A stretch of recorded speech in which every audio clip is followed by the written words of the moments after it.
Kako vi gledate na to, da se na Ministrstvu za kulturo, konkretno na Filmskem skladu, dogajajo takšne zdrahe, da slovenski režiserji vsi javno že nastopajo in pišejo protestna pisma, da se film ne snema, da se kultura uničuje, da se razbija ta segment?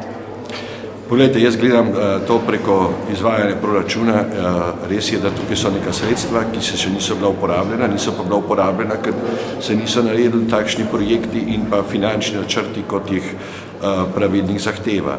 Kar se pa tiče konkretnega primera tega nadzornega sveta, sem se odločil, da zamenjam osebo, ki je predstavljala Ministrstvo za finance, to pa zato, ker je trdila stvari, ki so se izkazale, da niso bile pravilne, ni bilo nikakršnega ponarejanja zapisnikov in sem potem pa imenoval gospoda Tomaža Peršeta, ki pa neposredno z menoj sodeluje v kabinetu, da bom imel takojšnje informacije vsem, kar se tam dogaja, pričakujem v prihodnjih dneh, da bo tudi nekoliko drugače. Se vam zdi, da kultura peša?